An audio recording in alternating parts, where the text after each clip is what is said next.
G'day viewers. In this segment I'll talk about message confidentiality using cryptography.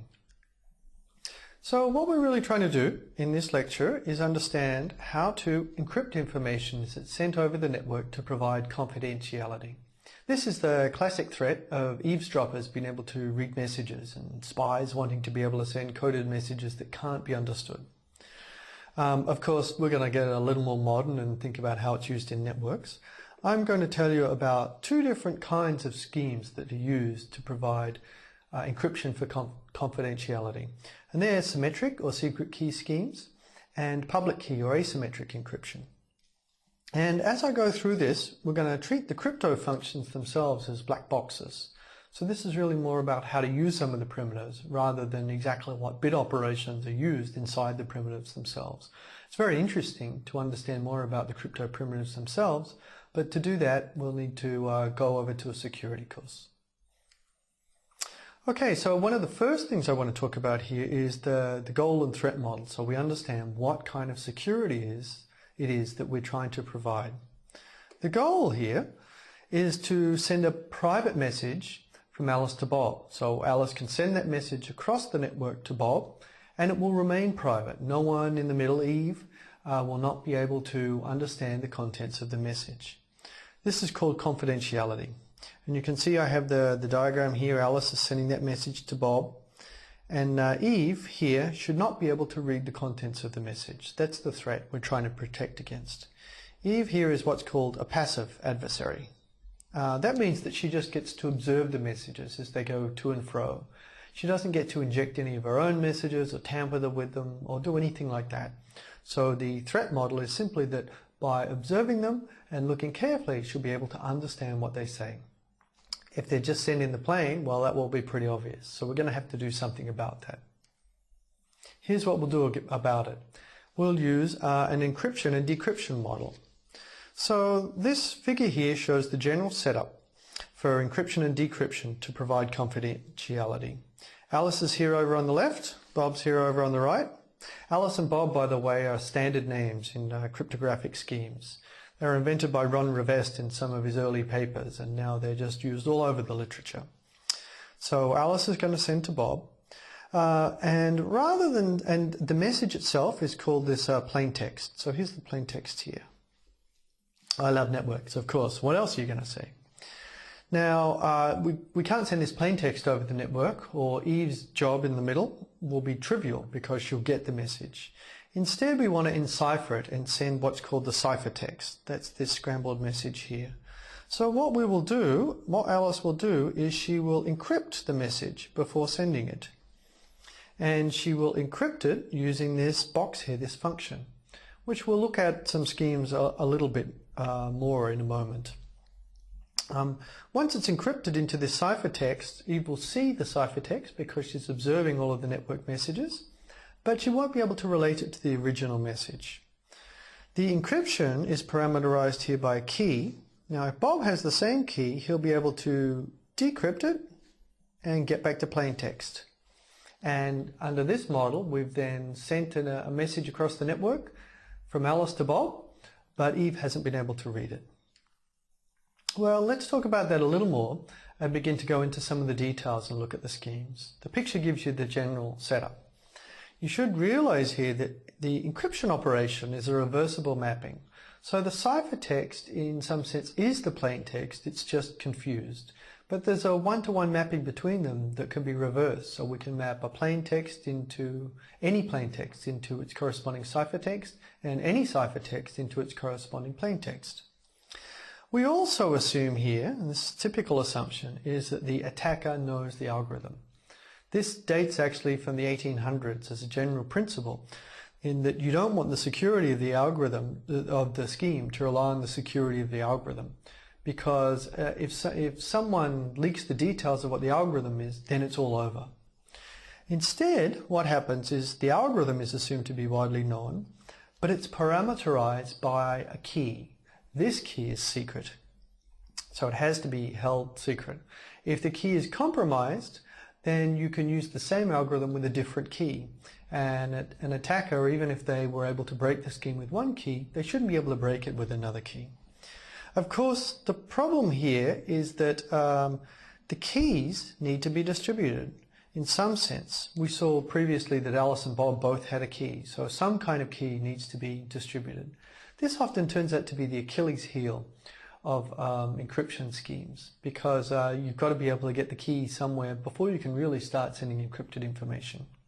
And that's hard, since you can't easily encrypt that key to send it, because you're bootstrapping the system.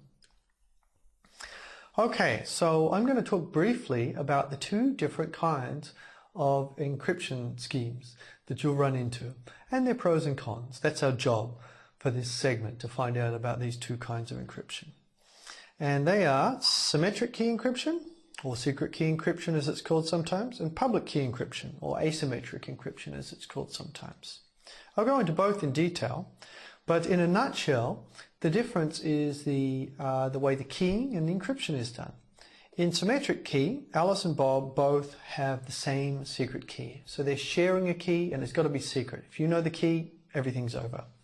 And encryption is really mangling the bits of a message using this key in some way, making them unrecognizable by mixing them up. An example of a symmetric encryption scheme that you might have heard of, by the way, is AES, the Advanced Encryption Standard. Okay, the second kind of encryption family, and I'll tell you a little bit more about both of these in a moment. The second kind of encryption family is what's called public key encryption. Here, the keys are different. This is really pretty funky. Everyone has a key, so Alice and Bob both have their own key, only each key is split into two parts.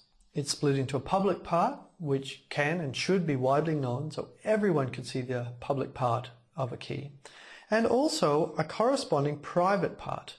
That private part needs to stay secret. Only the owner of the key should have this. If they lose it, it's all over.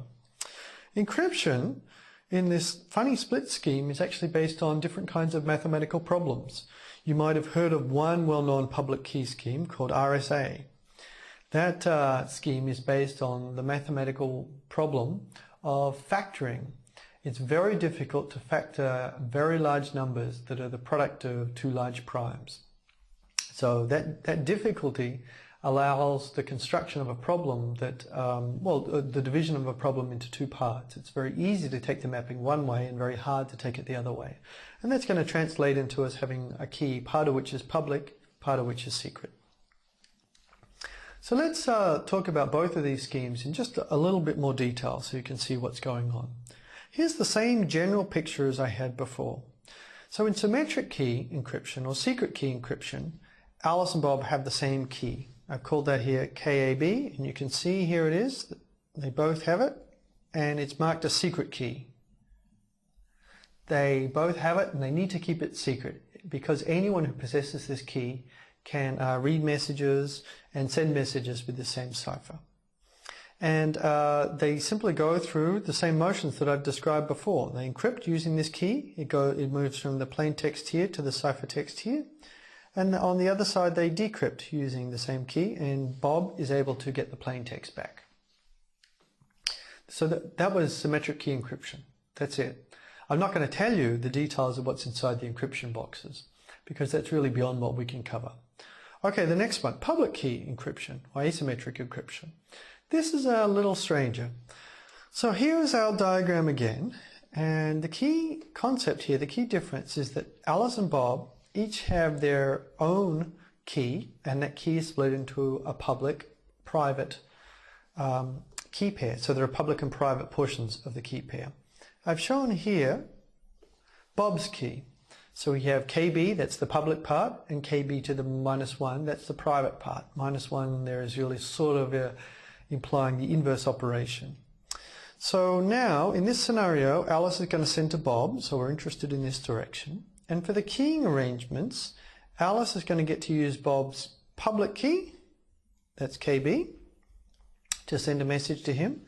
And Bob is going to have his private key, that K to the -1B here. So those are the keys we have. So here's how it works.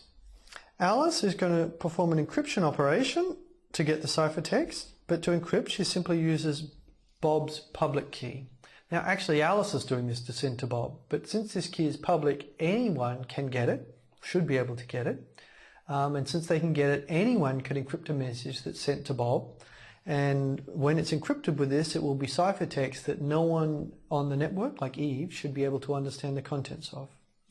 So that was the first step.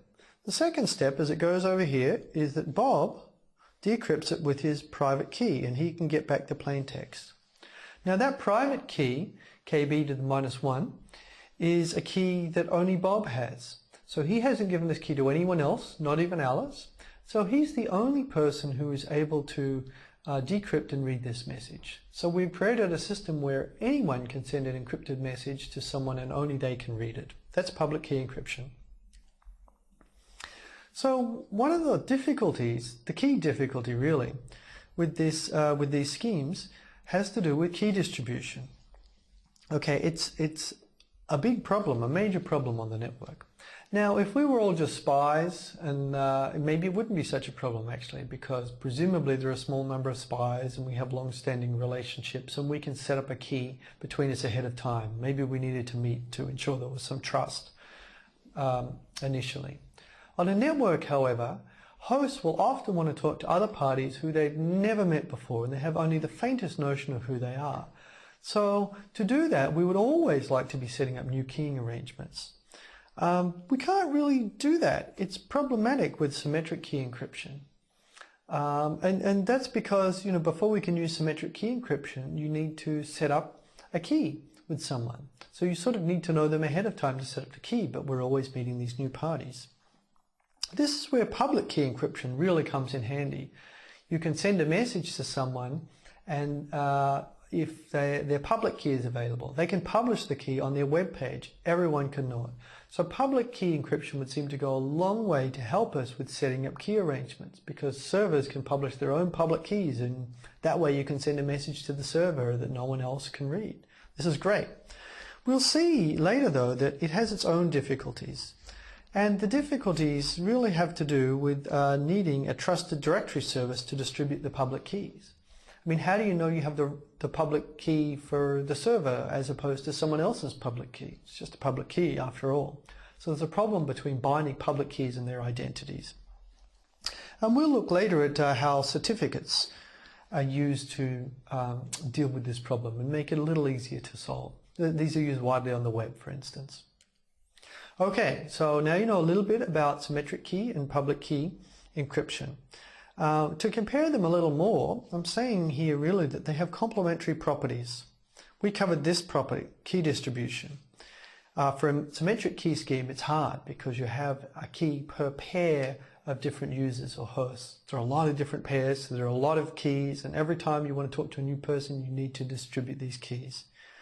With public key encryption, it's easier because you only have one key per host, not per pair of hosts, so that's a lot fewer keys. And for the host, the public portion can simply be written on a web page or made available anywhere, so we can distribute it widely. We want to do that. We want everyone to know everyone else's public key. Well, the flip side of this is this other property, runtime performance. Now, it turns out that symmetric key encryptions that mangle bits are relatively fast. These days you can encrypt with symmetric key schemes quickly enough to be able to send data at high rates over the internet, all by doing it in software.